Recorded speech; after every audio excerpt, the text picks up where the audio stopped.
En esta oportunidad vamos a ver el taller de formación política y liderazgo, esto en la Federación El Trópico Cochabambino, donde la derecha buscaba deconstruir una teoría de fraude. Esto fue durante el gobierno, cuando Evo Morales estaba gobernando. Ya la derecha venía preparándose un año antes, venía preparando ya todo el montaje para dar el golpe de Estado, y para ello buscó construir una imagen de dictadura del gobierno de Evo Morales. O sea que la derecha todo lo planificó, se hacía vender en los medios de comunicación pagados por la derecha que Evo Morales pues gobernaba por intermedio de una dictadura. Entonces es eso lo que quiso plasmar en la mente del pueblo, y la verdad que desde aquellos años ya se venía trabajando para construir la teoría del fraude en las elecciones. Todo estaba planificado y para ellos trabajaron al servicio de la derecha las encuestadoras, las iglesias evangélicas. Ya nosotros decíamos en su momento que la iglesia evangélica fue parte del financiamiento que llegó desde afuera, ingresó por las cuentas de las iglesias evangélicas. Las iglesias evangélicas jugaron un papel importante para dar el golpe de Estado. Entonces hay muchas de estas iglesias hoy que la verdad que de evangélicos no tienen nada, más son una secta que se han dedicado pues a hacer dinero. Entonces hoy también la Iglesia Católica jugó un papel muy importante. No se olviden que en las instalaciones de la Universidad Católica se planificó quién iba a gobernar Bolivia. Entonces aquí hay muchos actores, acá hay muchos actores que la verdad que se tiene que ir esclareciendo, y la población tiene que saber quiénes participaron del golpe de Estado. En esta oportunidad vamos a escuchar al ex asambleísta, quien ha presentado su libro El fraude de la OEA y el golpe de Estado en Bolivia. Vamos a escuchar pasajes de la exposición del expositor César Navarro, quien el día de hoy da una magistral exposición y nos muestra los detalles y pormenores paso a paso cómo se fue planificando el golpe de Estado en Bolivia. Vamos a escuchar a César Navarro. Septiembre del 2008. Miren. Y luego de ello, el 11 de septiembre, están llegando los compañeros campesinos, fundamentalmente de Pando, hacia Cobija, porque tenían un congreso y un ampliado en Cobija. Y ahí existe una represión de la prefectura, de paramilitares, y mueren varios compañeros y compañeros, incluso asesinados, en Río Tahuamano y en casas particulares. Ahí decretamos nosotros el estado de sitio, el único estado de sitio en un solo departamento, y eso fue el 12 de noviembre del 2008. Decretamos el único estado de sitio, ojo. Pero era para defender derechos, para defender al pueblo. En cambio, los estados de sitio de la derecha era para meter a la cárcel a los dirigentes, ¿se acuerdan? Entonces, este fue el tercer intento de golpe de Estado. Pero ¿cuáles fueron los golpes de Estado exitosos de la derecha en el país? Y ahora los golpes de Estado no tienen las mismas características de los golpes de la década del siglo pasado, sino hoy se llaman los golpes parlamentarios o los golpes suaves, o los golpes blandos.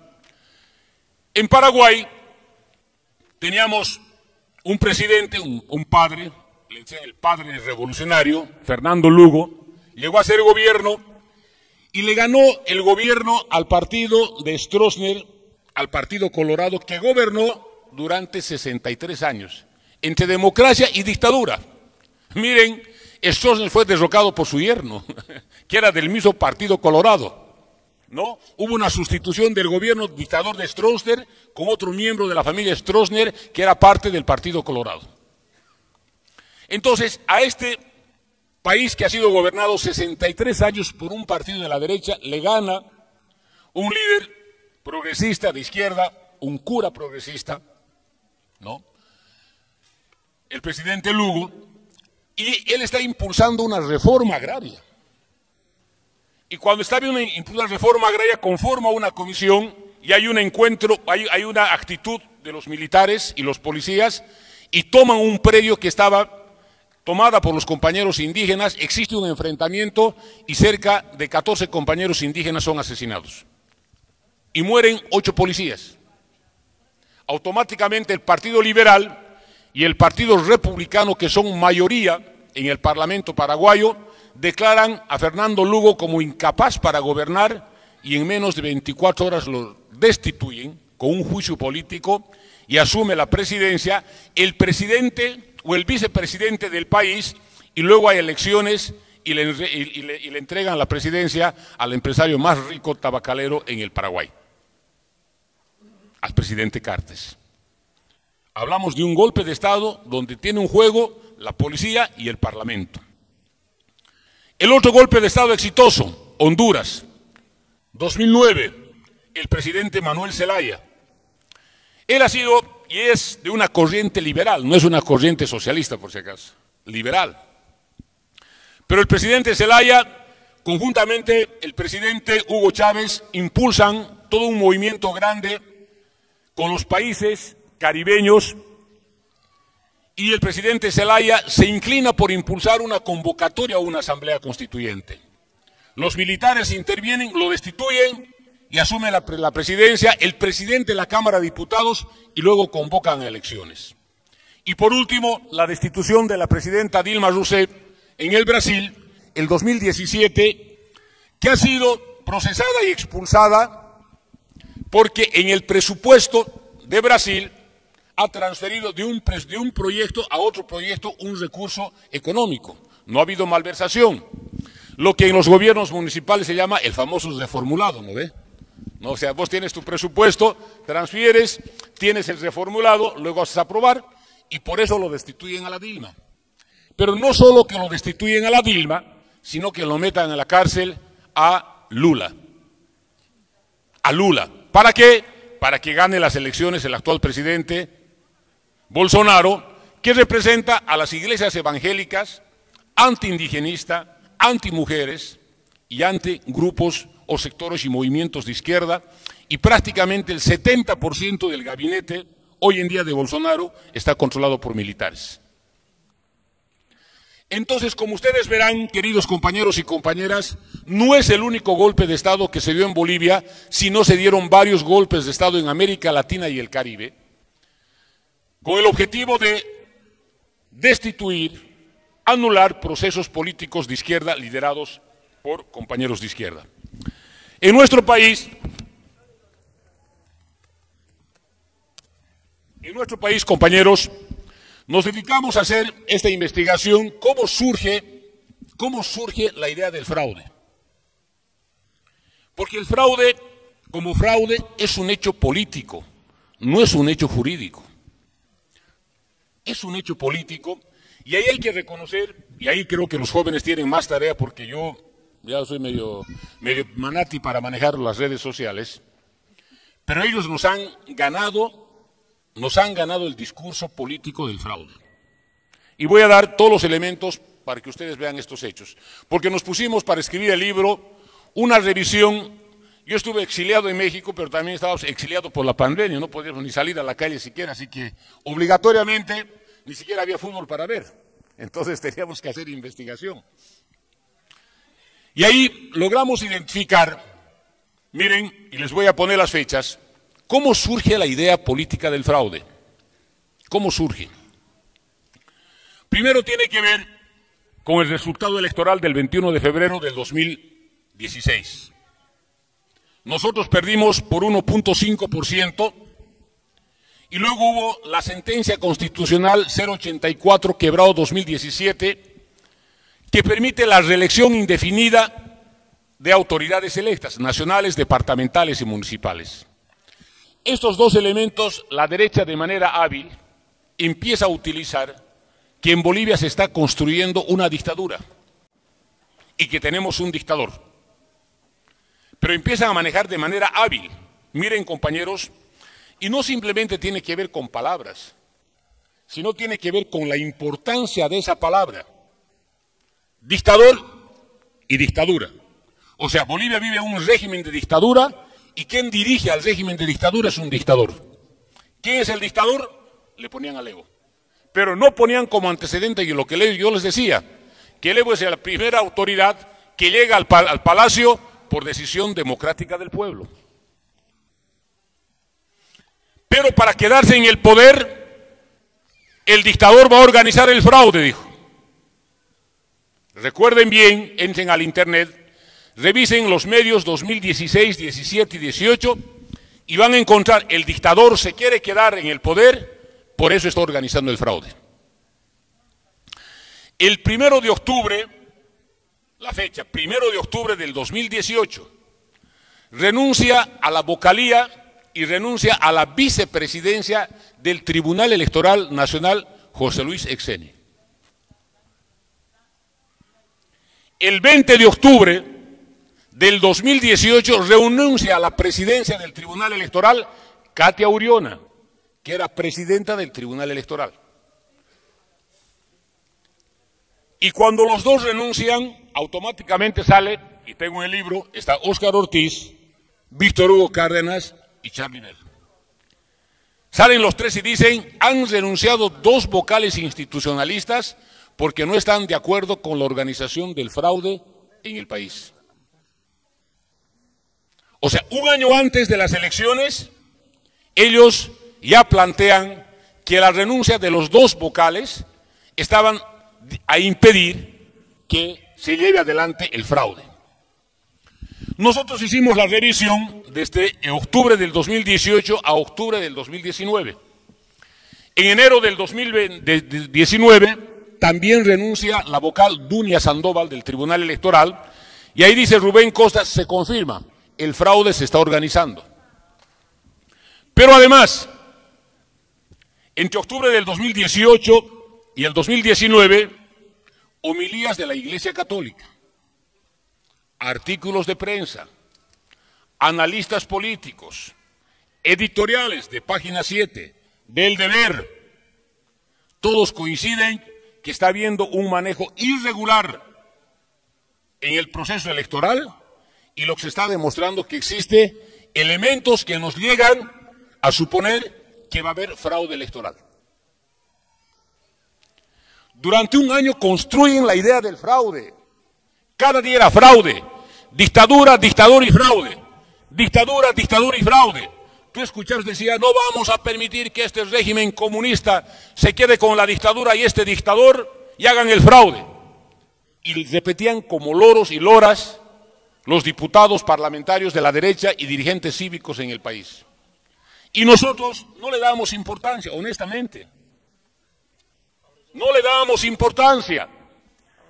Y revisando la documentación, encontramos que el 1 de octubre del 2019, Página 7, de la familia Garafulic, que entre otras cosas era dueño de Amaya Pampa, donde se produjo la masacre de Navidad, el 96, publica una encuesta. Y en la encuesta dice, miren, 1 de octubre del 2019, 3 semanas antes de las elecciones nacionales, dice, el 70% de los encuestados cree que en Bolivia va a haber fraude. Y que no cree en el Tribunal Electoral Plurinacional. Es decir, habían impuesto la idea del fraude y el 70% de los encuestados creían que había fraude.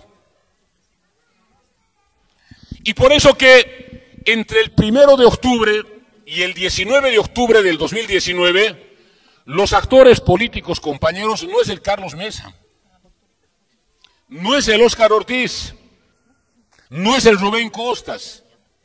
¿Quiénes son? ¿Quiénes son? Los comités cívicos. Y el primero es el Comité Cívico de Potosí, lamentablemente del que soy hijo de esa tierra, también fue dirigente cívico, pero hoy tenemos un comité cívico prácticamente, yo diría, no dirigida por gente derecha, sino dirigida por empleados primero de Camacho, porque el Pumari era su empleado, hijo del Camacho, y hoy tienes gente y empleado del Calvo, ¿no? O sea, son prácticamente unos guatarrunas de la derecha cruceña los que están dirigiendo el Comité Cívico de Potosí. Entonces, los que plantean, primero, no vamos a reconocer el triunfo del MAS porque será producto del fraude, es el Comité Cívico de Potosí. ¿Y el segundo quién es? El Comité Cívico de Santa Cruz. Entonces, empiezan a posesionar la idea de que la elección que va a venir y que va a ganar el movimiento al socialismo será producto del fraude y que los comités cívicos están convocando al desacato civil y están convocando a no reconocer el triunfo porque ha sido producto del fraude. Estas son las conclusiones también del Comité Cívico de Chuquisaca, que está dirigida por un trotskista. Miren, alguien siempre decía el trotskismo y la ultraderecha se alían porque son aliados naturales. Y empiezan a salir comités cívicos, y lo que fue Waldo Albarracín. Waldo Albarracín fue presidente de la Asamblea Permanente de los Derechos Humanos. ¿Quién le hizo Leonilda defensor del pueblo al Waldo? El Evo. Nosotros le hicimos defensor del pueblo a este caballero. Y luego se volvió el mayor defensor de la ultraderecha. Entonces, entre el 1 de octubre y el 20 de octubre, comités cívicos y además iglesias. El señor Aruquipa, del Consejo Nacional de Iglesias Evangélicas en el Alto, habla a nombre de los evangélicos y dice que en Bolivia se está organizando un fraude electoral. El actual cardenal Ticona, indígena, que ha estado con el Evo en varios eventos, es prácticamente aislada por la Conferencia Episcopal Boliviana. Es decir, al interior de la Conferencia Episcopal Boliviana lo aíslan al único cardenal que lo elige el Papa Francisco en el país y que no tiene la importancia porque el cardenal Ticona no estaba alineada con los grupos económicos y políticos al interior de la Iglesia Católica. Entonces, encontramos entre el 1 de octubre y el 20 de octubre a los actores políticos. ¿Quiénes son? Los comités cívicos. Y debo también decir, compañeros y compañeras, que nosotros también, compañera Segundina, compañera Leo, nosotros también cometimos el error porque muchas veces como autoridades de Estado tampoco tuvimos la capacidad de explicar muchos elementos. Hay que reconocer autocríticamente, porque ni siquiera nosotros pudimos explicar lo que era el TREF. Y ahí me voy a poner a detallar, porque el libro tiene que ver este hecho.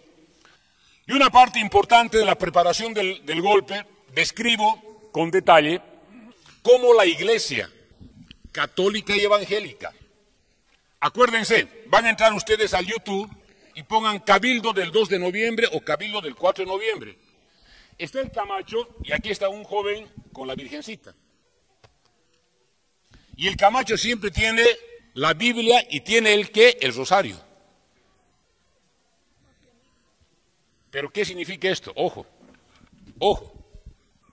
La iglesia evangélica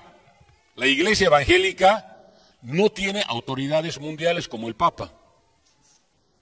La iglesia evangélica se reconoce a través de la Biblia.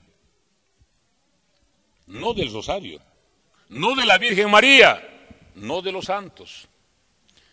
En cambio, la Iglesia Católica se reconoce a través, pues, Iglesia Evangélica, no, ¿cómo es? Apostólica Romana. Pero además, lo tienen al Papa y tienen el rosario. Y por eso Camacho está en una mano con la Biblia y con el rosario. Es decir, lo que estaba haciendo Camacho simbólicamente, estaba convocando e interpelando a evangelistas y a los católicos. Y antes de empezar el cabildo, vean el YouTube, les invito a que vean, porque está en el YouTube ese video, habla un pastor de la iglesia católica y ora. Y dice que las secciones de los hijos del Señor, o sea, bendice para que nos peguen, bendice para que nos maten. Y luego hablan pastores de la iglesia evangélica exactamente dando el visto bueno, la venia para la represión. Entonces, el acto cívico empieza ¿con qué? ¿Con qué empieza? Dando la bendición para la represión. Y eso tiene que ver con la condena de la Iglesia Católica, porque acuérdense, cuando el Evo era presidente, ¿habían misas de Te Deum o no había? No había. Porque antes los TDU se hacían el aniversario de los departamentos y a nivel nacional, y los curas tenían, entre comillas, el derecho de hablar, de bendecir y llamar la atención a las autoridades que estaban en la testera. En cambio, en nuestra gestión,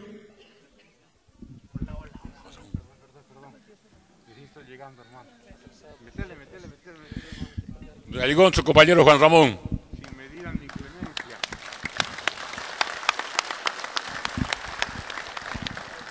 En cambio, en nuestra gestión, anulamos los TDU y nosotros lo que empezamos a tener eran las misas religiosas, interreligiosas, ¿se acuerdan? Con COA, que es el reconocimiento de que Bolivia es un país laico. Y la Iglesia Católica y Evangélica, y la Iglesia Católica y los curas fundamentalmente no nos perdonan. Por eso que el golpe de Estado se organizó a la cabeza de la Iglesia Católica. Entonces, les decía que entre el 1 de octubre y el 20 de octubre del 2019, los actores, ¿quiénes son? Las iglesias, los comités cívicos. Y aquí entran 3 días de gloria de Carlos Mesa, el día 20, 21 y 22 de octubre. El 20 de octubre hay un primer comunicado de la misión de observación electoral de la OEA, que participa en todas las elecciones del continente. Y ahí lo que dice es por qué se paraliza el resultado del cómputo electoral que estaba siendo transmitida por el TREF. Y ahí yo quiero aclarar, y ahí quiero que, por eso que veamos con mucha claridad estos elementos, qué es el TREF y qué es el cómputo. El TREF se llama transmisión de resultados electorales preliminares. ¿Y saben cuándo se empieza a instalar? Para el referéndum del 21 de febrero del 2016. Y se instala por recomendación, ¿saben de quién? De la OEA de las elecciones del 2014, cuando ganamos las elecciones. Pero ¿cómo funciona el TREF? ¿Y qué es el cómputo electoral? Y eso tienen que saber. Y me imagino que hay algunos jóvenes aquí que fueron partícipes del TREF también. El TREF lo que administra son la fotografía de las actas electorales. ¿No ve? Lo que hace el CERESI, que es una institución que depende del Tribunal Electoral, contrata a varios jóvenes y señoritas de todo el país, les da un credencial. Termina la votación en cada mesa electoral, sacan una fotito al acta. Esa fotito que sacan lo mandan por internet. ¿Dónde va esa foto? Al TREF. Entonces, lo que el TREF hace, administra la fotografía de las actas electorales. El TREF no administra el cómputo electoral. ¿Cuándo empieza el cómputo? Aquí también seguro que ha habido delegados de mesa y presidentes de mesa. Termina la votación, ponemos el número de votos en la mesa, en la pizarra, luego lo copiamos a un acta, ¿no ve? Y ese acta lo metemos a un sobre. Lo cerramos el sobre y el sobre cerrado lo llevamos al Tribunal Electoral Departamental. Lo dejamos en el tribunal.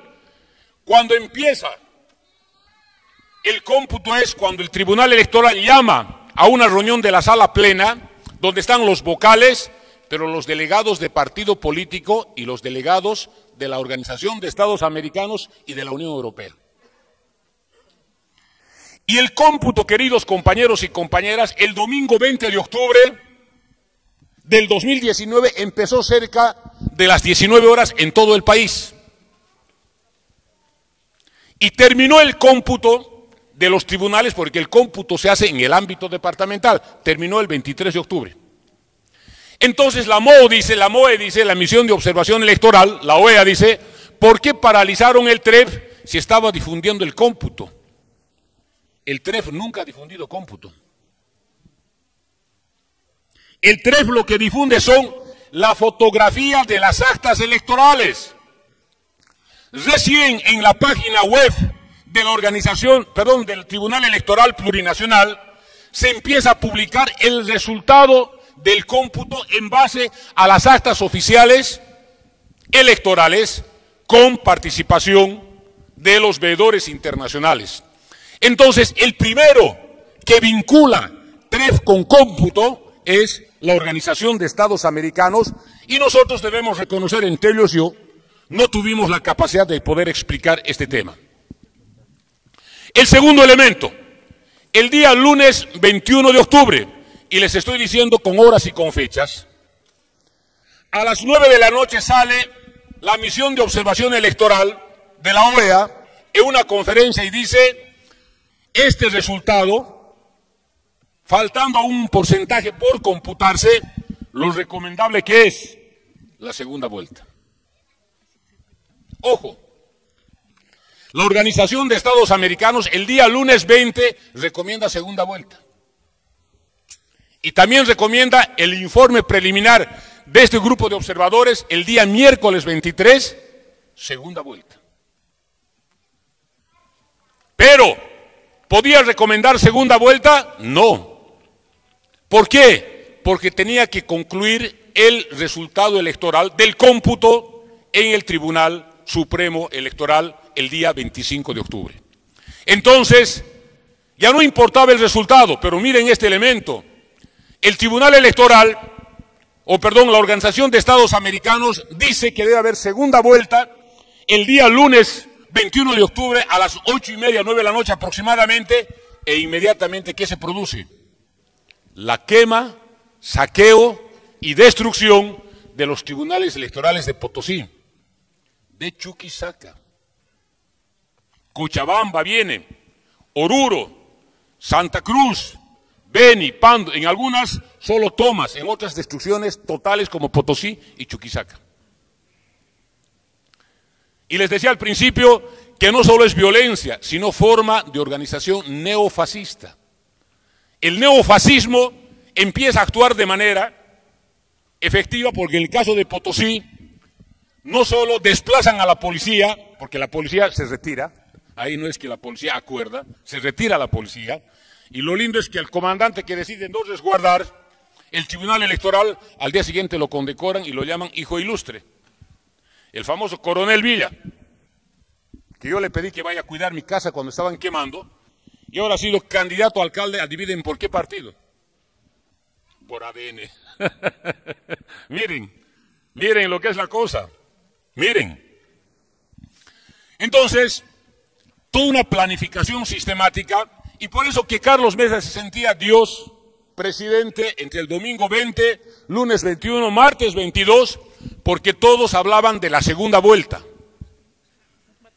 Todos hablaban de la segunda vuelta. Y el día miércoles 23, cuando sale el informe preliminar de la OEA, de la misión de observación electoral, no hablo de la auditoría, ahí recomiendan segunda vuelta, y ahí los comités cívicos deciden desechar a Carlos Mesa como candidato a presidente, y ahí los comités cívicos, el 23 de octubre del 2019, Waldo Albarracín Conade, Pumari Potosí, Camacho Santa Cruz, ¿qué dicen? Ya no queremos segunda vuelta. Queremos renuncia del presidente, del vicepresidente, nuevas elecciones y nuevos vocales del Tribunal Electoral Plurinacional. Ahí Carlos Mesa deja de existir y luego viene toda la movilización fuerte con el tema del golpe. Para terminar y no ser muy ampuloso, pasaría de manera directa, compañeros, a ver cuáles son los elementos que nosotros hemos encontrado y descrito sobre el tema de la auditoría. Primero, que la auditoría tenía que llevarse a cabo durante 12 días. 12 días. Y esta información lo hemos sacado directamente del informe de la Organización de Estados Americanos y está detallada con mayor en el tema, en el libro. El convenio se firma el 30 de octubre del 2019 entre el canciller Diego Pari y Luis Almagro, y la misión de auditores de la OEA llegó exactamente el 1 de noviembre del 2019. Tenía que tener un trabajo de campo de 12 días. De 12 días. Me voy a sentar para identificar un trabajo de campo de 12 días. Y aquí, miren, En la página 12 del informe final de la OEA nos dice lo siguiente, que tenían que hacer un trabajo de campo en los 9 departamentos. El día 8 de octubre tenían que estar en Cochabamba. Y el informe dice, el día 8 no se logró movilizar a un equipo al departamento de Cochabamba. ¿Por qué? Por el tema de conflicto. El día 9 de noviembre, día antes del golpe, tenían que estar en Chuquisaca, Oruro, Potosí y Santa Cruz. No fueron. Es decir, que la Organización de Estados Americanos hizo trabajo de campo en 4 de los 9 departamentos. ¿En cuáles? En La Paz, en Pando, en Beni y en Tarija. Beni, Pando y Tarija representan apenas el 8% del padrón electoral. ¿Y dónde encontró la Organización de Estados Americanos fraude? En Chuquisaca, en Potosí, en Cochabamba, en Santa Cruz. Es decir, y acá, esto no es un invento de César Navarro, nada. Dice acá, y lo van a ver, le voy a dejar a la compañera Segundina, incluso en el flash, el documento, dice con claridad, miren acá dice, el día 8 de noviembre se logró movilizar a un equipo al departamento de Cochabamba y para el sábado 9 ya se había coordinado el despliegue para los departamentos faltantes, Chuquisaca, Oruro, Potosí, Santa Cruz. Sin embargo, dice el informe, el mismo día 8 las condiciones de seguridad recrudecieron al punto de que el equipo de Cochabamba tuvo que trasladarse ese mismo día por la tarde al aeropuerto de la ciudad directamente desde la sede del Tribunal Electoral Departamental. Ante ese repliegue y la convulsión social que comenzaba a aumentar el país, no fue posible llevar a cabo el despliegue a los otros departamentos. O sea, estos caballeros que encontraron el fraude en Cochabamba, en Chuquisaca, en Potosí, en Oruro, no hicieron trabajo de campo. Y de manera chistosa, abajito dice, con base en lo trabajado, miren, esto no es un invento, dice, con base en lo trabajado, el día 9 de noviembre se dieron a conocer los hallazgos preliminares. O sea, el trabajo de campo tenía que hacerse del 1 al 10 de noviembre, presentar el informe el 12 de noviembre, pero como los policías se amotinaron el 8 de noviembre, empezaron a controlar con los comités cívicos las capitales de ciudades, porque había control de capital de ciudades entre policías y grupos civiles. Ojo, tenemos las fotografías donde los policías de civiles están marchando con sus armas conjuntamente el comité cívico. Había control armado urbano policial de las capitales de departamento el día 9. Entonces, las condiciones del golpe estaban planeadas para el 9, el 10 o el 11. Y por eso que la Organización de Estados Americanos, sin haber hecho trabajo de campo en 5 de los 9 departamentos, y con este informe preliminar, ya presenta su informe el 9 de noviembre. Pero miren, el acuerdo que llega Diego Pari con Almagro es, el tema vinculante no lo plantea Bolivia, lo plantea Almagro, y nosotros aceptamos. Pero además, el informe tenía que presentarse, un solo informe, por los canales diplomáticos. ¿Qué significaba? Tenía que entregar al gringo González en Estados Unidos, porque era nuestro embajador ante la OEA, o tenía que enviar en valija diplomática a la Cancillería Bolivia. ¿Dónde lo publican el informe? ¿Saben dónde? En la página web de la Organización de Estados Americanos, la madrugada del 10 de noviembre del 2019.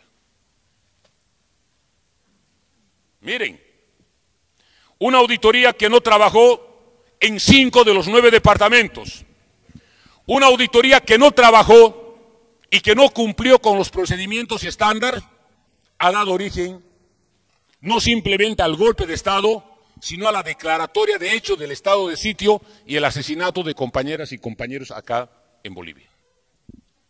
Ahora vayamos al informe para ver qué es lo que nos plantean estos caballeros. Y aquí yo quiero plantear lo que pasó. Miren, y ahí creo que ahí tenemos un trabajo con los compañeros representantes diplomáticos en la Argentina. ¿Qué dice el informe de la OEA? Porque hay dos informes, ojo compañeros, no hay uno, son dos. El primer informe se presenta a la madrugada del 10 de noviembre, que tiene 13 páginas. Y el segundo informe se presenta el 5 de diciembre del 2019 en Washington. ¿Y saben a quién le entregan el informe final? Al Tuto. Porque el Tuto Quiroga era su representante diplomático de la Yanine. Ojo, ¿no?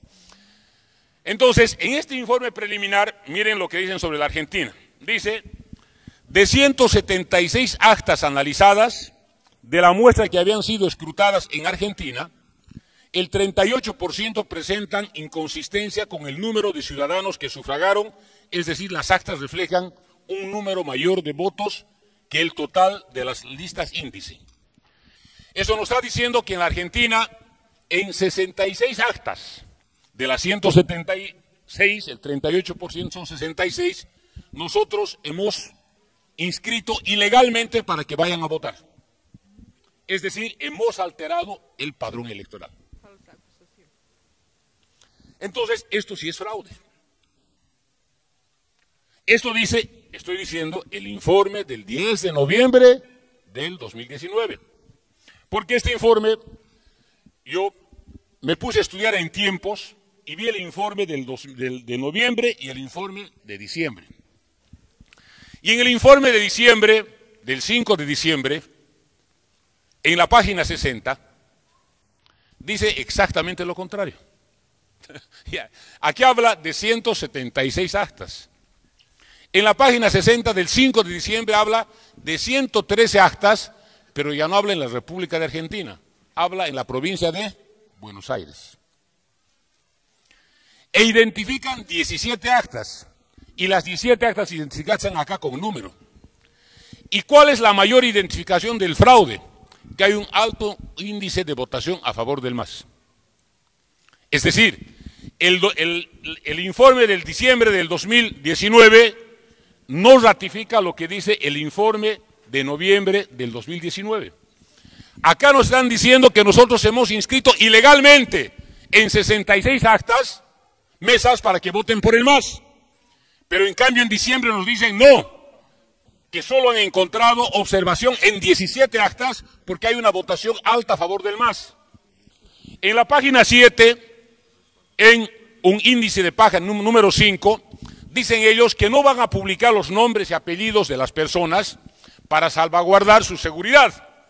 Y lo que le ha pedido, incluso la representación diplomática de México a Almagro, o sea, de México a Almagro en la OEA, que no publique el nombre, que nos haga conocer cuántas personas hemos inscrito ilegalmente. ¿No ve? O sea, no hace falta que diga quiénes son, sino que nos digan cuántos nombres, cuántos, y no han hecho conocer.